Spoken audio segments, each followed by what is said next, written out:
Bienvenidos a México al Día. Estas son las noticias de hoy, 13 de septiembre. El presidente Peña reiteró el llamado a la población a solidarizarse con los afectados por el terremoto en Oaxaca y Chiapas. Es importante que la sociedad mexicana sienta como familia suya a Oaxaca y a Chiapas. Todos somos México. El jefe del Ejecutivo Federal hizo un reconocimiento a las Fuerzas Armadas por su apoyo a los damnificados. El titular de Salud, José Narro, dijo que funciona 95% de los servicios médicos en las zonas afectadas por el terremoto. Lamentó el titular de la SEP el bloqueo de la CENTE para la revisión de escuelas dañadas. Alerta en el Pacífico por la formación de la tormenta tropical Max que se encuentra frente a las costas de Guerrero. En la Cámara de los Diputados inició la glosa del quinto informe de gobierno del presidente Peña Nieto en materia de política interior. En noticias internacionales, el presidente Trump afirmó que las sanciones aprobadas por Naciones Unidas en contra de Norcorea son apenas el principio. Y en noticias deportivas, con un triunfo inició el Real Madrid la defensa del título de la Champions League. Quédese con nosotros porque aquí lo vamos a poner al día.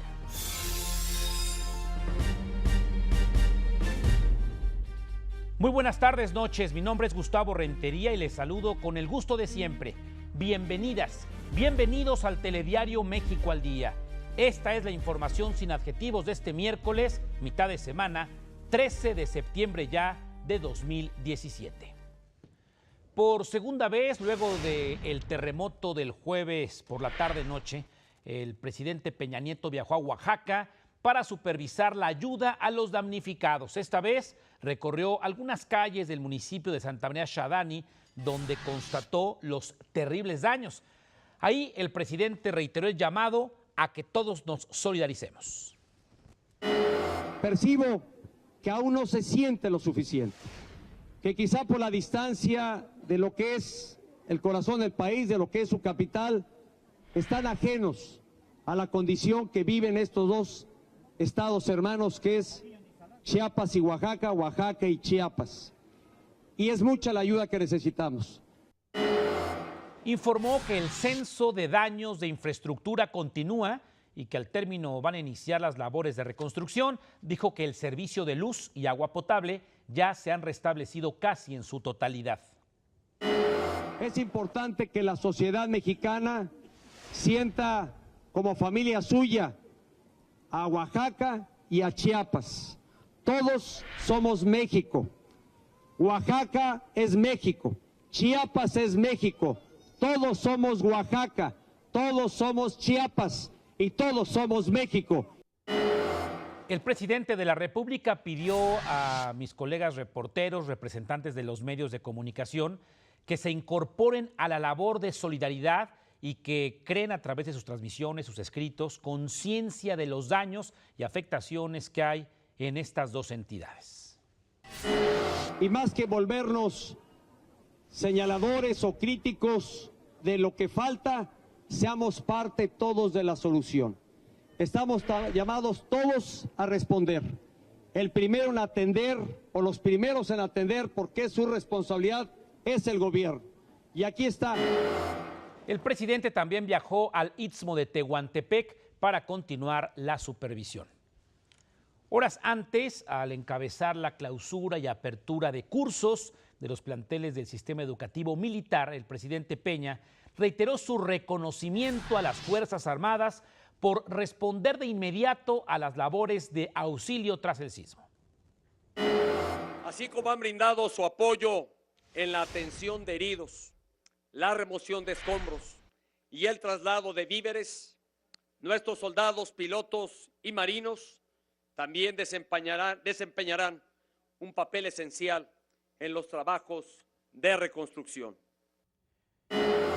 En la misma ceremonia celebrada en el heroico Colegio Militar, el secretario de la Defensa Nacional, Salvador Cienfuegos Cepeda, refrendó el compromiso y solidaridad de las Fuerzas Armadas con las víctimas de este sismo. Soldados de tierra, mar y aire, estamos con ellos desde las primeras horas de esta tragedia y de conformidad con sus instrucciones y con su ejemplo, seguiremos ahí hasta que se regularicen sus actividades, al igual que lo haremos con aquellos que en otras latitudes han sufrido las inclemencias de los huracanes y la lluvia intensa. El secretario de Salud, José Narro, informó que en Oaxaca 95% de los servicios de salud funcionan ya con normalidad. Agregó que con el objetivo de garantizar la atención a la población, también trabajan 39 unidades móviles que recorren las comunidades dañadas por el movimiento tectónico telúrico del pasado jueves. Por otra parte, el director general del IMSS, Miquel Arriola, aseguró que existe permanente atención en salud y entrega de alimentos a 19 municipios chiapanecos afectados por el terremoto. Apuntó que una vez que sean garantizadas las necesidades básicas de los afectados, se va a pasar a la etapa de diagnóstico y reconstrucción de inmuebles.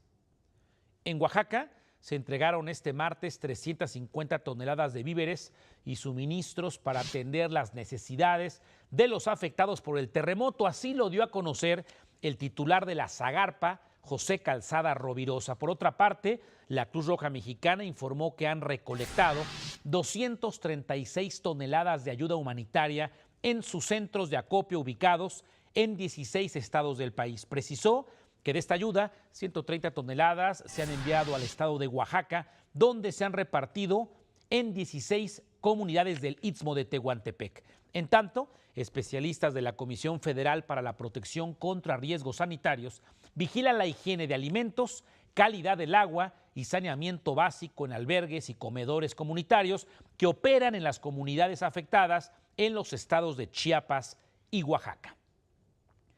El titular de la SEP, Aurelio Nuño Mayer, lamentó que la Coordinadora Nacional de Trabajadores de la Educación, la CENTE, haya instruido a sus afiliados, se dicen maestros, para que no permitan el paso a los representantes de la SEP que están verificando las condiciones de la infraestructura escolar afectada por el terremoto.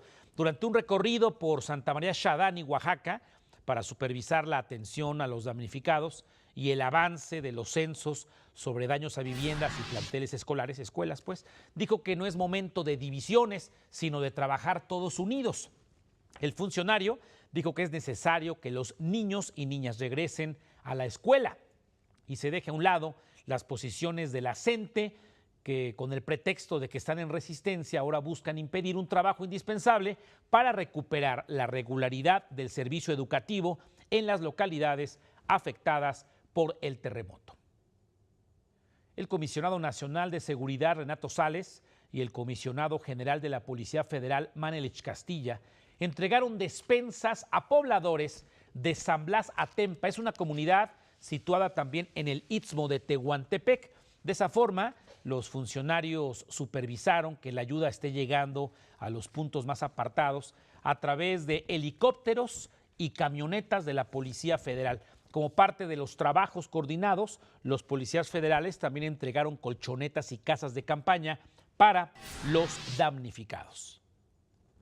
El director general de la CFE, la Comisión Federal de Electricidad, Jaime Hernández, también acudió a las zonas más afectadas por el terremoto de Oaxaca y Chiapas, siendo en esta última entidad donde realizó un recorrido para supervisar los trabajos de restablecimiento de energía eléctrica. Vamos a un avance de cerca del 99%, sin embargo, hemos estado registrando diversas réplicas del sismo, algunas de ellas de muy alta intensidad, de entre 4 y 5.6 grados en las últimas 24 horas, de manera que seguimos recibiendo reportes de fallas o interrupciones en el servicio eléctrico. El director de la CFE aseguró que se siguen haciendo recorridos con brigadas de la comisión para levantar un censo sobre las viviendas afectadas para poder restablecer el servicio eléctrico. Le voy a programar avisos, cumplo con las bitácoras en todo el país y regreso con mucho más información. Prohibido cambiarle. Buenas tardes, noches.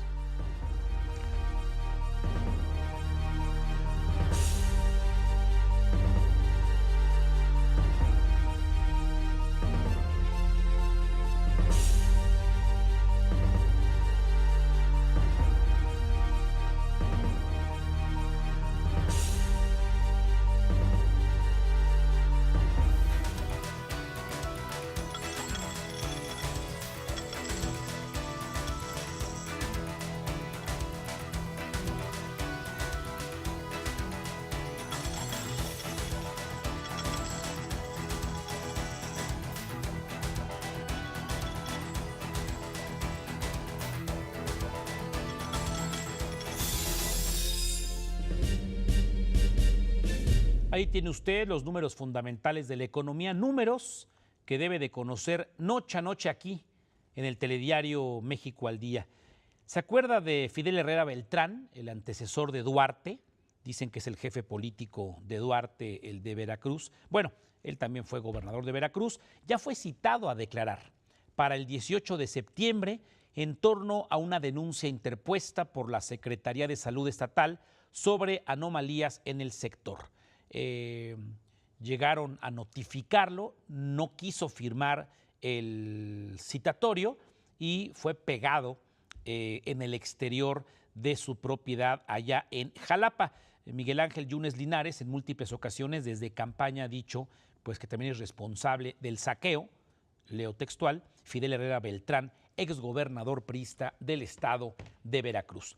Alejandro Delgado es el presidente del Instituto Nacional del Emprendedor. Él informó que hasta el momento se registran 4.500 pequeñas y medianas empresas afectadas por el sismo en Chiapas y Oaxaca. Esto lo dijo luego de inaugurar un foro en la Semana Nacional del Emprendedor.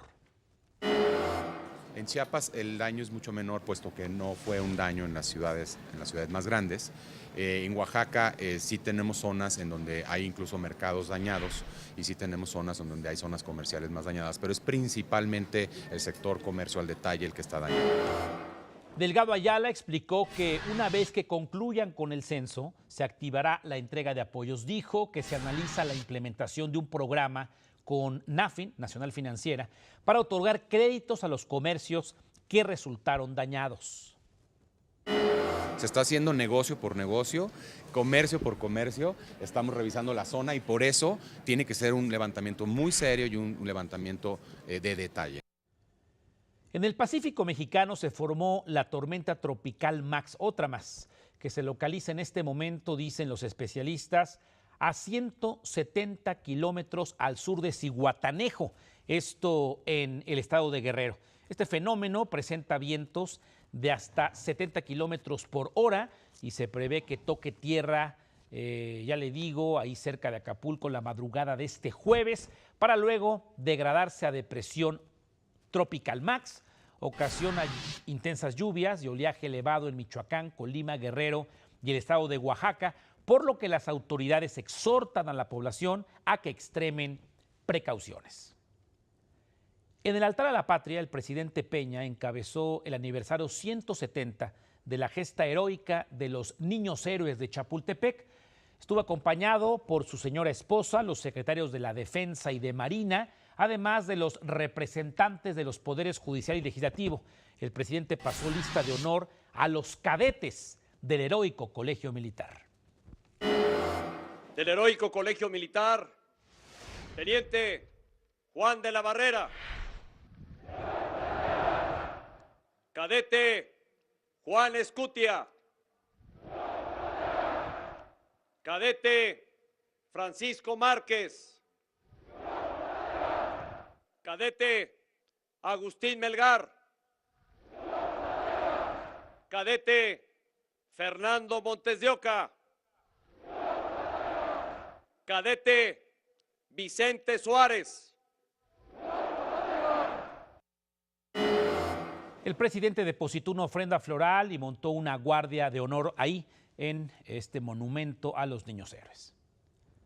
Carlos Sada, subsecretario para América del Norte de la Secretaría de Relaciones Exteriores, aseguró que California, en Estados Unidos, debe involucrarse más en el proceso para modernizar el Telecán. Explicó que este estado juega un papel especial en la relación, mejor dicho, entre México y la Unión Euroamericana, debido a su importancia económica, por lo que su voz debe ser escuchada para que haya resultados favorables en ambas naciones. Asimismo, dijo que la modernización del NAFTA va avanzando, aunque reconoció que en Canadá las negociaciones podrían ser más complicadas, esto por el tipo de temas que se van a discutir. Por cierto, gobernadores de estados fronterizos se reunieron dentro de una actividad de la CONAGO a fin de analizar las repercusiones que tendrán en sus entidades la cancelación de este programa de acción diferida para los llegados en la infancia mejor conocido como DACA por sus siglas en inglés. Y claro, los gobernadores fronterizos han dicho que deben de ser invitados a estas reuniones. Ya van 2 mesas de trabajo. La tercera será allá en Ottawa, en Canadá. En su segundo día de trabajo de gira por Nueva York, el secretario de Hacienda se reunió con inversionistas y analistas del sector financiero. En el encuentro estuvo acompañado por el director de Pemex, José Antonio González Anaya. Mit Curibreña explicó que México probablemente expandirá de manera marginal su cobertura petrolera para 2018. Con relación al Fondo de Estabilización y la menor dependencia de los ingresos del petróleo, ayudará a mantener la evaluación del gobierno a medida que el programa se expanda. El titular de la SCT, Gerardo Ruiz Esparza, dijo que la dependencia a su cargo está siguiendo hasta sus últimas consecuencias el socavón en el Paso Exprés de Cuernavaca y quien tenga responsabilidad tendrá que asumirla. Se trate de servidores públicos, se trate de empresas privadas o se trate de funcionarios locales, tendrán que asumirla. Nos hemos sumado a toda la investigación que está haciendo la Secretaría de la Función Pública, le hemos aportado elementos, le hemos aportado documentos. Entrevistado luego de participar en la inauguración de la Convención Nacional de la Canieti 2017, Ruiz Esparza dijo que en los próximos días se darán a conocer otros resultados de una nueva auditoría. Falta todavía darles a conocer la auditoría que una empresa internacional con una empresa mexicana están realizando en todo el Paso Exprés para garantizar la construcción, todo lo que es la parte constructiva del Paso Exprés. Por su parte, el subsecretario de la Función Pública, Eber Omar Betanzos, reiteró que las áreas auditadas ya fueron notificadas de la investigación y cuentan con 45 días hábiles para atender los señalamientos. Dijo que dicha indagatoria continúa y que en los próximos días el informe, que podría revelar más irregularidades, será ampliado. Reiterarle que tenemos un grado de avance que, como se ha manifestado, es muy sustantivo, que está desarrollado con toda responsabilidad, con todo cuidado. Por supuesto que será es un momento ampliado una vez que se concluyan. Bueno, ya le platicaba yo de la necesidad y de la exigencia para algunos gobernadores fronterizos que sean invitados a estas mesas de negociaciones, esta renegociación del NAFTA. Algunos, como García Cabeza de Vaca de Tamaulipas, Claudia Pavlovic de Sonora, pues dicen todavía hay tiempo para que escuchen a los gobernadores, no únicamente de México, sino también de los Estados Unidos fronterizos. Bueno, murió Savi Kamalich, la actriz de origen peruano, falleció esta mañana a la edad de 78 años. Descanse en paz. Y le quiero comentar que tengo una pésima noticia otra vez para el gremio periodístico. Secuestran a un reportero al sur de Veracruz. Se trata de Luis Alejandro Gómez Palma, quien trabajaba para Olmeca Televisión. Fue plagiado de su casa en la colonia Playasol del puerto de Coatzacoalcos. Regreso, no se vaya. Prohibido cambiarle. Buenas tardes, noches.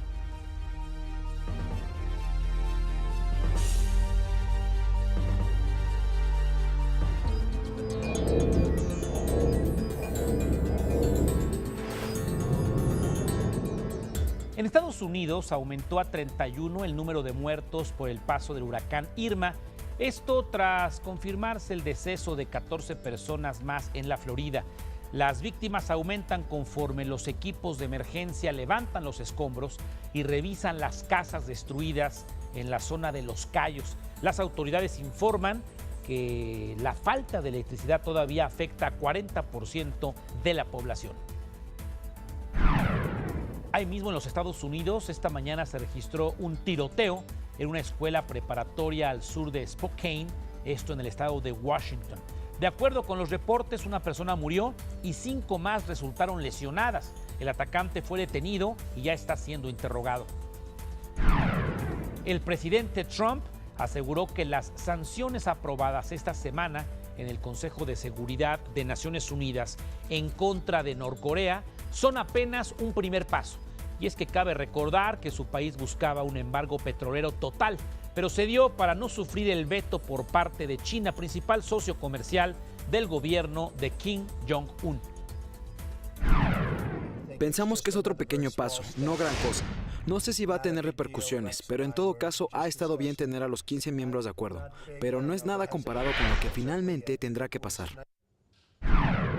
Luego de estas declaraciones, el embajador de Corea del Norte ante las Naciones Unidas, Han Tae-song, aseguró que su país ya no quedará de brazos cruzados ante los constantes ataques de Washington. Dado que el régimen de Washington ha manifestado su maléfica intención de estrangular a Corea del Norte al fabricar esta resolución sancionatoria, en desafío a nuestras severas y repetidas advertencias, Corea del Norte no será más un espectador y se cerciorará de que los Estados Unidos pague el precio debido.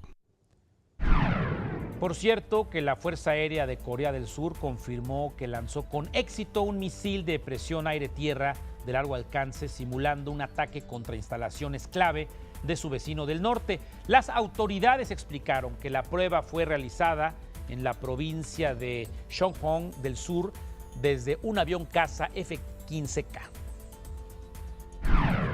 España pidió a Venezuela que más allá del diálogo con la oposición política es necesario un proceso de negociaciones que resulten en acuerdos concretos y para garantizar los acuerdos alcanzados. Esto durante la reunión que sostuvieron en Madrid el ministro español de Asuntos Exteriores, Alfonso Dastis, y su homólogo venezolano, Jorge Arreaza. Por cierto, que este miércoles en la República Dominicana, una comitiva del gobierno venezolano se reunió con la oposición para retomar las conversaciones rumbo a un acuerdo.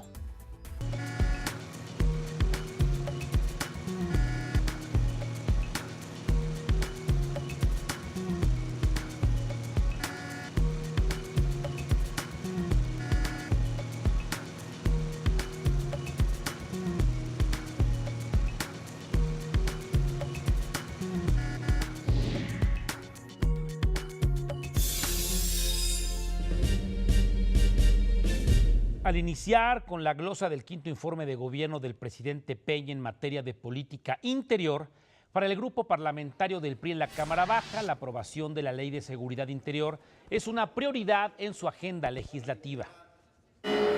Es necesario aprobar una legislación democrática en materia de seguridad interior que nos brinde la certeza a los ciudadanos y encauce la acción de las Fuerzas Armadas. Por eso, esta es una prioridad de nuestra agenda legislativa. El PRD, en voz de Eric Juárez, exigió al gobierno federal que se blinde el presupuesto de egresos para 2018 y así evitar su uso faccioso en las elecciones del próximo año. Y evitar un posible conflicto político de proporciones peligrosas para la democracia y la legitimidad de los procesos electorales concurrentes del próximo año. Por su parte, la diputada Patricia Sánchez del PAN se refirió a las exigencias en materia de derechos humanos y las demandas de detener las agresiones a periodistas. El grupo parlamentario del Partido Acción Nacional coincide con las diversas agrupaciones sociales que han llegado a la conclusión de que no existe una política clara y eficaz de Estado en materia de derechos humanos. Hace apenas unos minutitos le informé del plagio que estaba raptado Luis Alejandro Gómez Palma, editor de Olmeca Televisión. Le tengo una buena noticia. Están informando las autoridades que ya apareció el periodista. Tengo aquí el comunicado 53 de la Comisión Estatal para la Atención y Protección de Periodistas. Es un boletín que se emite en Jalapa, Veracruz. Lo importante es que está bien y está muy bien de salud. Lo festejamos. El Frente Ciudadano por México, conformado por el PAN, PRD y Movimiento Ciudadano, presentó su agenda legislativa, la cual incluye 15 puntos, entre los que se encuentran aprobar la Ley Federal de Gobiernos de Coalición, el combate a la corrupción y a la impunidad, seguridad y justicia, control al gasto, salario y pensiones dignas, derechos humanos, blindaje electoral y marcha atrás al gasolinazo, entre otros. A mí me anima mucho escuchar estos 15 puntos, estas 15 prioridades legislativas, porque nos permiten confirmar, nos permiten comunicarle a la ciudadanía cómo sí es posible que los distintos los diferentes podamos unirnos y compartir una misma causa. Esta es la mejor forma de explicarle a la gente. Nos hemos propuesto un trabajo serio, profundo, de largo alcance, de altura de miras, en 3 etapas. Primera etapa, la construcción del proyecto de país, partiendo de la premisa de que el régimen político, económico y social está francamente agotado. Primero es el proyecto. Segundo, por supuesto, una alianza electoral que nos permita ganar las elecciones. Y tercero, y lo más importante, la conformación de un gobierno de coalición con una mayoría estable que nos permita hacer realidad ese cambio profundo, ese cambio de régimen que hoy le urge a nuestro país. Con el propósito de generar una reflexión crítica sobre diversos aspectos de la educación en nuestro país, fue inaugurada una serie de seminarios que atenderán los principales retos y desafíos en torno a la reforma educativa en México. Este es un seminario organizado por el Instituto Nacional para la Evaluación de la Educación. Al crear al INEE, se pensó que la evaluación puede actuar como motor de los cambios y que las evidencias que produce se pueden constituir en factores decisivos para sustentar las innovaciones y transformaciones que requiere el sistema educativo. A este primer encuentro acudió el subsecretario de la SEP, Otto Granados Roldán, para hablar específicamente sobre la evaluación docente. Es que la evaluación no es un fin en sí mismo, es un medio para tratar de mejorar el desarrollo profesional de los docentes y por su conducto el logro de aprendizaje y la calidad de la educación. Por lo tanto, va a ser un serio desafío armonizar este proceso de manera eficaz con el resto de los componentes de la reforma educativa. El subsecretario aseguró que a pesar de que hay avances en el número de docentes que presentan su evaluación, así como en los resultados que obtienen, es necesario que se armonice cuanto antes la aplicación de estas pruebas en todo el país. Autoridades de la Función Pública y el Consejo Nacional para Prevenir la Discriminación presentaron el protocolo para atender casos de discriminación en oficinas públicas. Se trata de una estrategia que tiene por objeto prevenir, atender y erradicar el maltrato de los servidores públicos hacia personas, ya sea porque tienen alguna discapacidad o por su sexo, por su raza, por su color de piel o por la religión que profesan, entre otras cosas.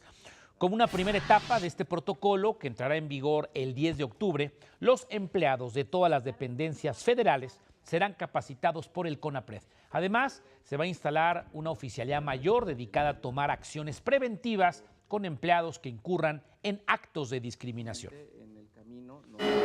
Esta es la instancia que va a decidir de alguna medida preventiva para proteger a las víctimas y qué forma van a cobrar esas medidas. Por ejemplo, tiene la facultad de instruir cambios de área, cambios de horarios, reacomodos físicos, para evitar que las víctimas coincidan con la persona que han denunciado. Además, la oficialía también se encarga de brindar el apoyo psicológico a quien lo necesite. Hemos avanzado en diversas materias, por lo menos en la detección de cuestiones que pensamos que son necesarias regular, que son necesarias establecer parámetros y pasos para poder atender con ellas. Alejandro Delgado, presidente del Instituto Nacional del Emprendedor, prevé que el presupuesto del INADEM para el siguiente año sea de 3.800 millones de pesos. En este sentido, hizo un llamado al Congreso para que no le den un tijeretazo, ya que el emprendimiento es un tema central para el desarrollo económico del país.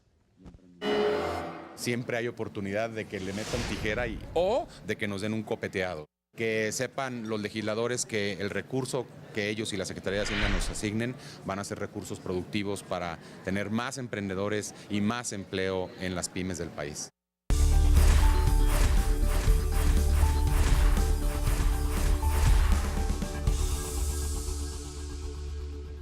Flor Hurtado le tiene más información. Hola Flor, ¿cómo te ha ido? Saludo con mucho afecto. Muy buenas noches, Gustavo, auditorio de México al Día. Yo también los saludo con mucho afecto. Vamos a conocer qué más es noticia hoy en nuestro país.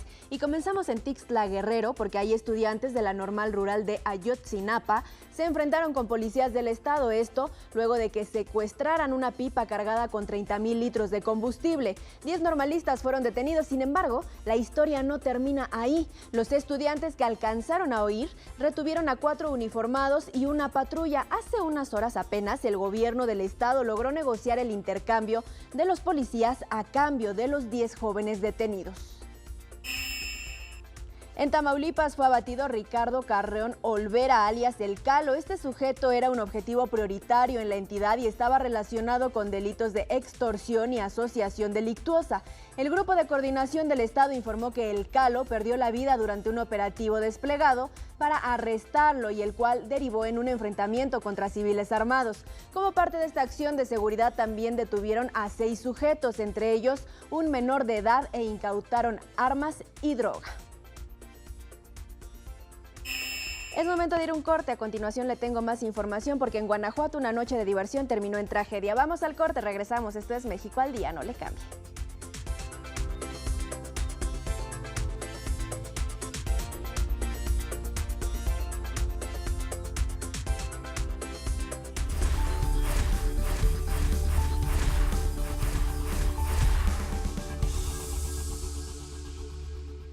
Estamos de regreso en México al Día con más información nacional y ya le comentaba antes del corte que en Guanajuato una noche de diversión terminó en tragedia lamentable. 3 mujeres y 2 hombres fueron asesinados en el interior de un bar en Irapuato, el cual es conocido como La Parranda.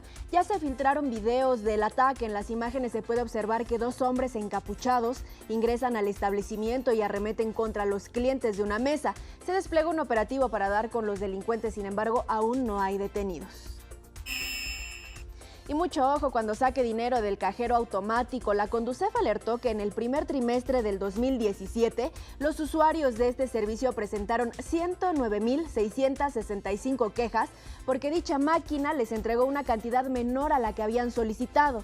Esto representa un incremento en las quejas del 40% respecto al mismo periodo, pero del año anterior. El monto total de lo reclamado es de nada más y nada menos que de 273 millones de pesos. En caso de anomalías, la Conducef recomienda marcar inmediatamente a la institución financiera para que le hagan el reembolso en un lapso no máximo de 5 días hábiles. Y el Banco de México dio a conocer el reporte sobre las economías regionales. Ahí, el director general de Investigación Económica, Daniel Chiquiar, informó que la economía mexicana registró una tendencia positiva durante el segundo trimestre del año, es decir, que sigue creciendo. Sin embargo, dijo que se debe fortalecer el Estado de Derecho, la certeza jurídica, la seguridad pública, todo esto para que las economías regionales estén en mejor posición para enfrentar con éxito el entorno complejo. Y cerramos aquí en la Ciudad de México, y es que se van a abrir 300 nuevas plazas de trabajo para personas con discapacidad. El jefe de gobierno de la capital del país, Miguel Ángel Mancera, informó que la fuerza laboral que se contrate será distribuida en diferentes dependencias de la administración local. Asimismo, dijo que defenderá el presupuesto de la ciudad para el siguiente año, que va a ir a la Cámara, y también pide encuentro con el secretario de Hacienda, José Antonio Meade. Gustavo, hasta aquí la información nacional. Regreso contigo. Que tengas excelente noche. Igualmente, Flor. Buenas tardes, noches. Dale, Valp, ¿cómo estás? Tu turno.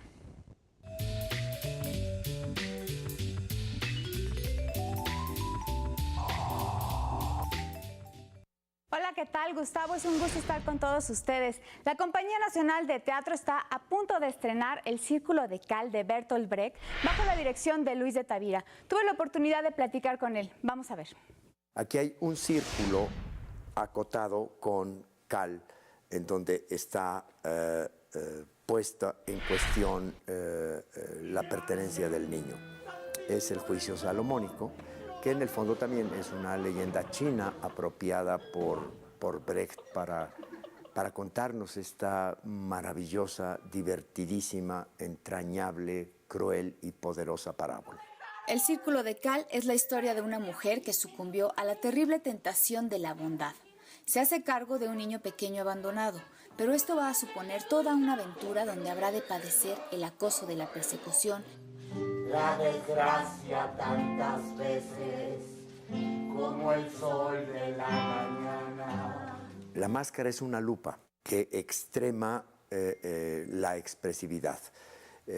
La obra transcurre como un cómic en su fragmentación, en su subrayado, en su trazo poderoso. Y esto la máscara lo consigue de una manera sorprendente. Durante 7 días caminó la mujer, caminó y caminó. Sí, es un espectáculo completamente musical. La música va acompañando toda la representación, que de pronto sucumbe al canto, que es el canto distanciador, diríamos, que produce la reflexión sobre el acontecimiento. Felices los despojados, porque hoy serán los dueños de la tierra. Y sin dejar de ser profundamente realista, esta obra nos plantea la posibilidad de que las cosas podrían no ser así y de que la bondad puede triunfar y que de hecho la bondad es mayor que la maldad en nuestro mundo. El Círculo de Cal, no se lo pierdan, vale muchísimo la pena. Va a estar del 21 de septiembre al 22 de octubre. La entrada es libre, solo tienen que hacer sus reservaciones a este correo electrónico que aparece en pantalla o estos teléfonos, o bien llegar muy temprano en Coyoacán. La sala es Héctor Mendoza, la casa de la Compañía Nacional de Teatro de Limba. Que estén muy bien. Hasta luego. Adiós. Tiempo de ir a la información especializada con Rafa García Villegas. Les recuerdo que es una producción de nuestro canal hermano, el Canal 22. ¿Qué tal, mi estimado Gustavo? Muy buenas noches, amigos de México al Día. Vamos con información cultural. Guiados por la mirada escrupulosa del historiador José Manuel Villalpando, conoceremos cómo fueron los últimos momentos de Maximiliano de Habsburgo como emperador de México y el juicio que definió el triunfo de la República frente al Segundo Imperio.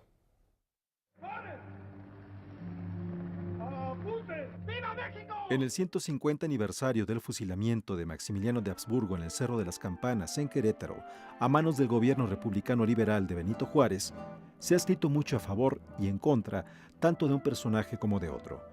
Para el profesor en Historia del Derecho Patrio, José Manuel Villalpando, era momento de superar las anécdotas y entrar de lleno en el proceso que llevó al emperador al paredón, como lo presenta en el libro El juicio de la historia, Maximiliano.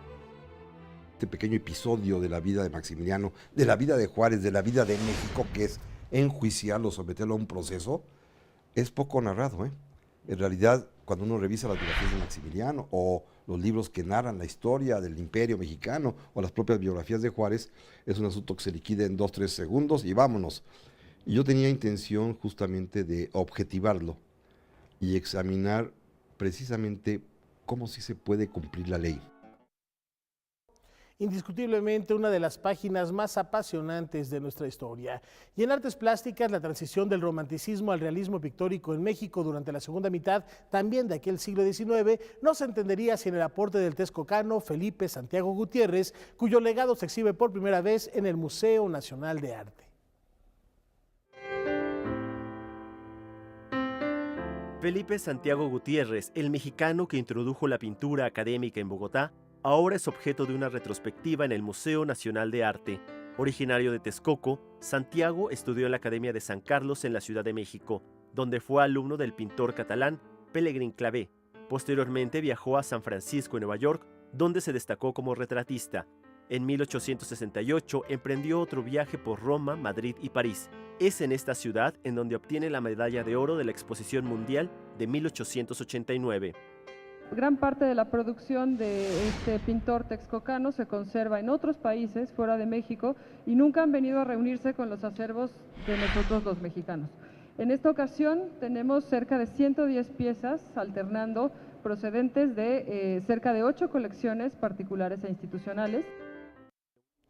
Una propuesta: darse una vuelta al Museo Nacional de Arte, pero también visitar el recinto consagrado a la memoria de este gran pintor en la capital mexiquense, allá en Toluca. Hasta aquí la información, muchas gracias, muy buenas noches. Margarita Zavala cuestionó la dispersión existente en los propósitos que animan a los partidos que integran el Frente Ciudadano por México, este frente amplio opositor. Ella dijo: cada quien tiene un frente distinto en la frente.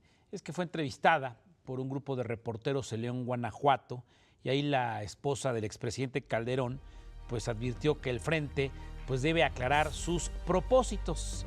Cada quien tiene un frente distinto en la frente. Así jugó con las palabras la aspirante a la candidatura presidencial. Yo regreso, no se vaya, prohibido cambiarle. Buenas tardes, noches.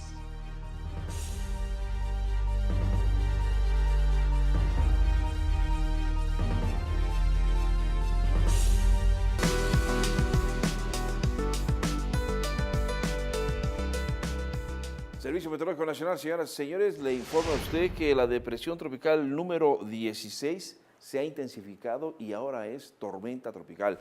Lleva el nombre de Max y se encuentra a unos 185 kilómetros al oeste-suroeste del puerto de Acapulco. Viaja al este-noreste a razón de 6 kilómetros por hora y tiene vientos máximos de 65 y rachas de 85 kilómetros por hora. Una tormenta tropical muy cerca de la costa del Pacífico y principalmente de Guerrero. Este sistema está cubriendo su nubosidad el estado de Guerrero, parte del estado de Oaxaca, así como del estado de Michoacán, y que parte de esa nubosidad sigue su viaje internándose sobre la mesa del centro, llegando aquí a la capital de nuestro país, o sea, la Ciudad de México. Estamos esperando precipitaciones que puedan llegar a ser torrenciales en el estado de Guerrero, pueden ser muy fuertes e intensas en Oaxaca y posteriormente en el estado de Michoacán. Esperamos también el oleaje se siga propagando sobre las costas de estos tres estados entre los 2 y los 3 metros de altura. Este es el sistema que está originando toda esta nubosidad y que realmente es muy peligroso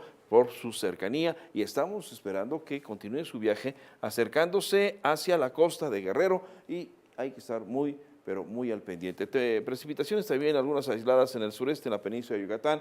En el occidente también esperaremos algunas precipitaciones que pueden llegar a ser de fuertes a muy fuertes, al igual que en la península y en el sureste. Y en el centro, mucho más aisladas las precipitaciones en la Ciudad de México. Seguimos esperando temperaturas que puedan oscilar entre los 22 y los 24 grados. La mínima de 11 a 13 grados Celsius. Yo soy Jaime Albarrán Asensio, desde el Servicio Meteorológico Nacional. Usted ya está enterado y sin adjetivos a nombre de este ejército informativo y técnico que no se ve en la televisión, pero bien que chambea. Gracias de verdad por su sintonía. Mañana tempranito Pati y Omar y en punto de las 2:30 de la tarde lo espera mi compañero y amigo Enrique Lascano.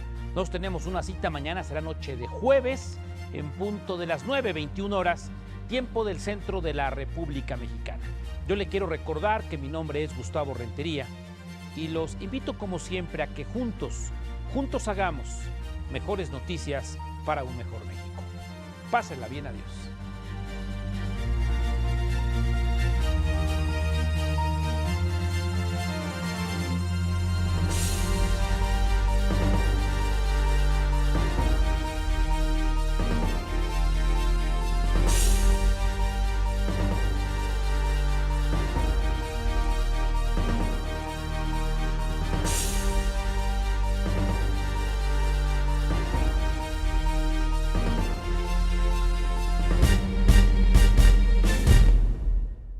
Esto es México al Día.